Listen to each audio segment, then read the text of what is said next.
Oke guys, sebelum Mimin lanjutin ceritanya mohon bantuannya subscribe dan tekan tombol loncengnya biar Mimin tambah semangat. Tanpa basa-basi lagi kita lanjut ke ceritanya.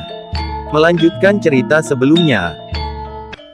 Terdengar sapaan yang amat ramah dari penjaga restoran. "Selamat datang di restoran kami, silakan masuk." Sopan banget ya mat, penjaganya ramah pula, ucap Randy. "Iya, gak kayak mulut lo yang kalau ngomong asal jeplak aja," jawabku sambil melirik Randy. "Wah lo mat, baru juga masuk langsung ngajak rusuh aja," ucap Randy. "Hehehe, kalian berdua ini lucu ya," ucap Siska sembari sedikit tertawa. Sudah, mending kita nyari tempat duduk lalu pesen makanan," ucap Siska lagi. Kita bertiga pun duduk lalu membuka buku menu makanan yang ada di atas meja, dan mulai memilih. "Mat, lu mau makan apa?" tanya Siska sembari melihat-lihat buku menu. "Gua mah apa aja deh, ngikut lu aja sis," jawabku. Sis, gua pesen menu yang ini aja nih," ucap Randy sembari menunjukkan menu makanan yang dipilihnya. Ya udah, kalau gitu kita pesen menu yang ini aja karena tadi kan gua bilang mau neraktir kalian makan lobster sepuasnya," ucap Siska sembari melirik kami berdua. Siska pun memesan makanan tersebut. Setelah beberapa saat menunggu, akhirnya makanan pun datang. Dengan asap yang masih keluar dari setiap makanan yang berada di piring, pelayan pun meletakkan satu persatu di atas meja. "Silakan, selamat menikmati," ucap pelayan restoran sembari sedikit tersenyum. Pasti enak nih," ucap Randy sambil mencium-cium aroma makanan yang ada di atas meja. "Lu marahin kalau soal makan emang gak ada yang gak enak, pasti dibilang enak semua," sahutku. "Haha, tahu aja lu mat," ucap Randy. "Ya udah, ayo makan, dan harus dihabisin semua ya," ucap Siska sembari menunjuk ke semua makanan yang ada di atas meja. "Tenang sis, pasti gua habisin," jawab Randy. "Oh iya sis, Pak Anton supir lu kemana? Kok gak ikut gabung?" tanyaku sembari melihat sekeliling. "Palingan juga lagi ngerokok di parkiran. Pak Anton ame cuma gitu, setiap aku ajakin makan bareng di restoran pasti gak bakalan mau, karena alasannya udah kenyang," jawab Siska. Gitu ya," ucapku. Kami bertiga pun melanjutkan memakan makanan yang sudah ada di atas meja tanpa ada yang tersisa. Setelah selesai makan, Siska pun mengantar kami berdua pulang ke kosan.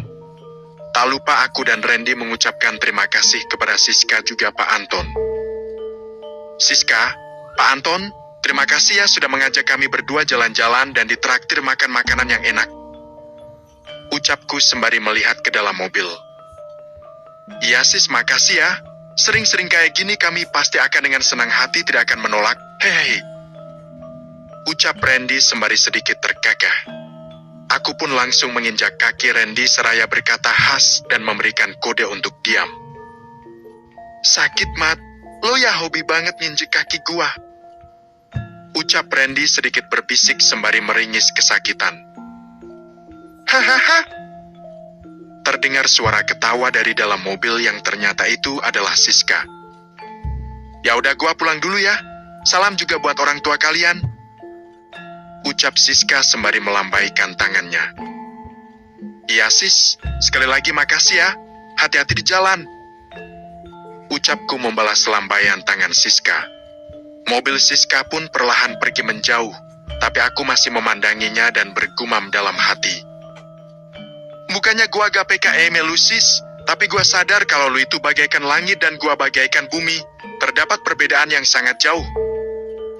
Hafif. Seketika aku pun menghembuskan nafas panjang. "Woi man, ngapain masih bengong di situ? Ayo masuk. Nanti kesambet siluman keong lu," ucap Randy sembari membuka pintu gerbang kos. Kami berdua pun masuk ke dalam kosan, dan langsung menuju kamar. Setibanya di dalam kamar, aku dan Randy langsung mempersiapkan barang-barang untuk besok pulang ke desa dan beristirahat.